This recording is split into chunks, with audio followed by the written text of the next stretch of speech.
The prelims master. आज हम पढ़ने जा रहे हैं indecent representation of women prohibition act 1986। ये बहुत ही छोटा सा और बहुत ही इंपॉर्टेंट एक्ट है। इस एक्ट में सिर्फ टोटल 10 सेक्शन है और आने वाले एग्जाम्स में आपको ये 1 से 2 नंबर दिलवा सकता है। तो आइए जानते हैं इस पर्टिकुलर एक्ट के बारे में।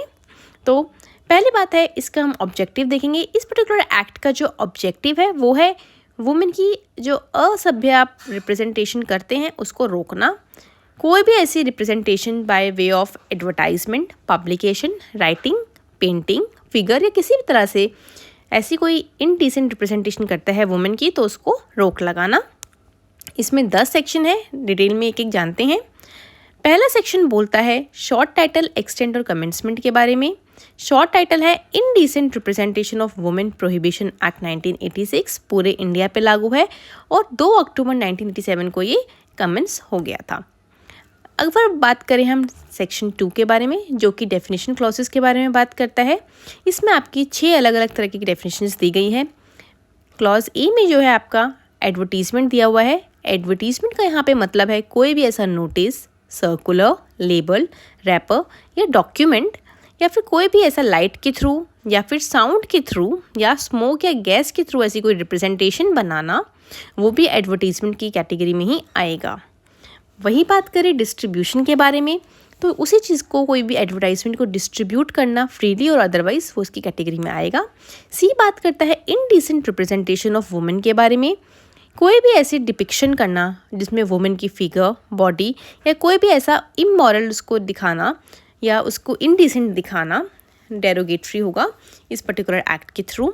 तो आप ऐसा कुछ भी उनको इनडिसेंट रिप्रेजेंटेशन नहीं कर सकते हो जो कि उसकी इमेज को डिस्टॉर्ट करे या करप्ट शो करे या इमोरल पब्लिकली इमोरल हो। अब वही बात करते हैं डी में लेबल के बारे में।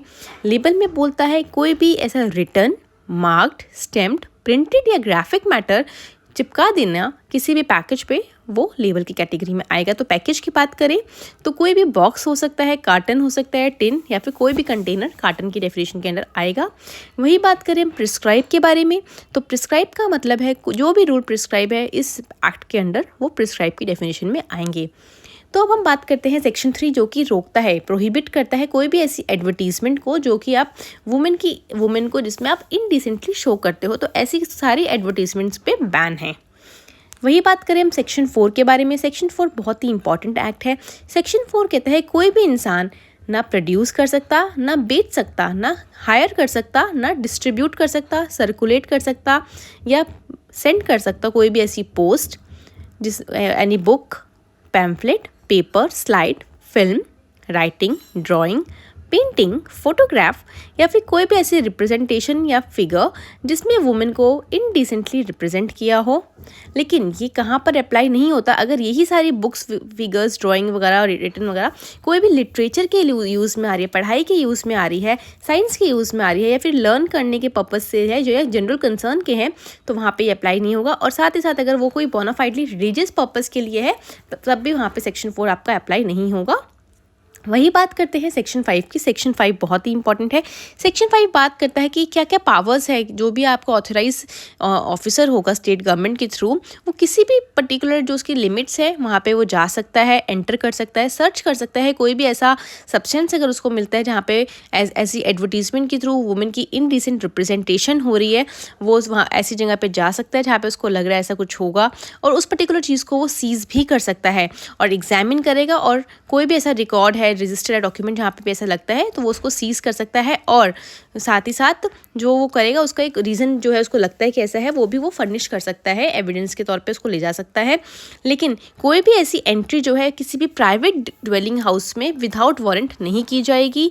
और साथ ही साथ जो भी आपके पास जो सीजिंग की जो पावर है इस सेक्शन के अंडर जो है, अगर कुछ भी आप ऐसा कोई आर्टिकल या कोई भी ऐसी एडवर्टीजमेंट आप सीज करते हो जिसमें आपको लगता है कि जिसमें इनडिसेंट रिप्रेजेंटेशन हो रही है, तो वो आप सीज कर सकते हो। और जब सीज करते हो तो आपके पास वो सारे सीजिंग के जो प्रोविजंस है जो सीआरपीसी में आपको दिए गए हैं वो सारे के सारे पावर इसमें आ रहेंगे। और जैसे आप कुछ ऐसा सीज करते हो तो आप मजिस्ट्रेट को, जो भी आपका नियरेस्ट मजिस्ट्रेट है, आपको उसे इन्फॉर्म करना होगा। ठीक है।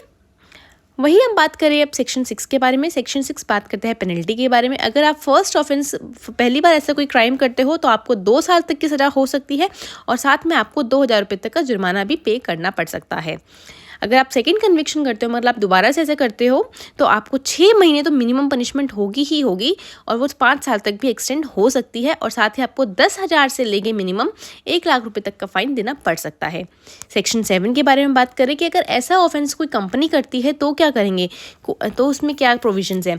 कोई भी पर्सन जो है अगर ऐसा ऑफेंस करता है, वो जो कि इंचार्ज है किसी कंपनी का या उसके लिए रिस्पॉन्सिबल है या फिर वो उसका बिजनेस कंडक्ट करता है, तो वो उसको गिल्टी माना जाएगा और उसके अगेंस्ट जो है अकॉर्डिंगली प्रोसीडिंग्स होगी। लेकिन अगर वो जो भी पर्सन है, कंसर्न पर्सन, वो बोले कि उसने सारी की सारी जो है डिलीजेंटली उसने काम किया, उसको इसके बारे में कोई खबर नहीं थी, अगर वो ऐसा प्रूव कर देता है कि उसकी नॉलेज में ये सब चीज़ें नहीं थी और उसने पूरी ध्यान से सारा अपने काम किए थे और उसके बारे में तब भी उसको कोई ऐसी इन्फॉर्मेशन नहीं थी, तो उसके खिलाफ कोई भी कार्यवाही नहीं की जाएगी।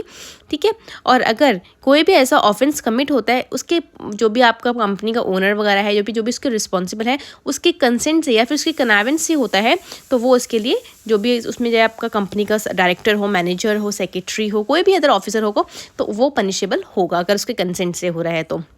वही बात करें सेक्शन 8 की। सेक्शन 8 बहुत ही सीधा साधा सा जीव है, जो बोलता है कि आप जो भी ऑफेंसेस इस एक्ट के अंडर आप करेंगे वो सारे कॉग्निजेबल होंगे और बेलेबल होंगे। ठीक है। अब हम बात करते हैं सेक्शन 9 के बारे में। सेक्शन 9 कह रहा है अगर कोई भी protection of action taken in good faith, अगर कोई भी ऐसा काम जो है गुड फेथ में किया जाएगा तो उसके अगेंस्ट जो है कोई भी एक्शन नहीं लिया जाएगा।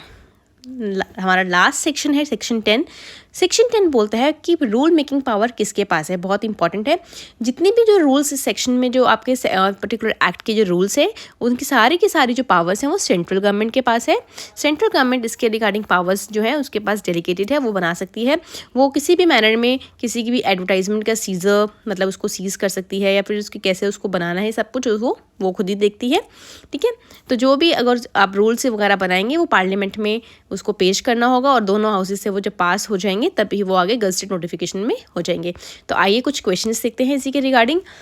इसमें पहला आपका जो ये क्वेश्चन है ये आपके RGS 2021 में आया हुआ है। इसमें लिखा है जो इनडिसेंट रिप्रेजेंटेशन है वो कौन से ईयर में पब्लिश हुआ था, गजटेड हुआ था। तो इसका ऑप्शन आपको पता ही है, ऑप्शन 4 2 अक्टूबर 1987 में ये गजटेड नोटिफिकेशन में आया था। वहीं हम बात करें, एक ये मॉक क्वेश्चन है कि पेनल्टी क्या है फर्स्ट कन्विक्शन पे, इम्प्रिजमेंट अप टू 2 years और फाइन अप टू 5,000, या फिर इम्प्रिजमेंट अप टू 1 year और फाइन अप टू 2,000 रुपीज़, या फिर 2 साल की सज़ा और 2,000 रुपये का फाइन, या फिर नन ऑफ द अबव। तो अभी हमने पढ़ा था कि अगर आप फर्स्ट कन्विक्शन करते हो तो आपको 2 साल तक की सज़ा और 2,000 रुपये तक का फाइन देना पड़ सकता है, तो उसका आंसर होगा 3। फिर हम नेक्स्ट क्वेश्चन देखें कि आपको पावर किसके पास है रूल बनाने की, तो हमने अभी भी पढ़ा सेंट्रल गवर्नमेंट के पास है, तो उसका आंसर ठीक हो जाएगा आपका 1। नेक्स्ट जो आपका MCQ है वो है indecent representation of women act में जो है ऑफेंसेस है वो कौन सी कैटेगरी के अंदर आते हैं, बेलेबल या bailable and non cognizable, non bailable and non cognizable, bailable and cognizable, और फोर्थ है नॉन बेलेबल एंड कॉग्निजेबल।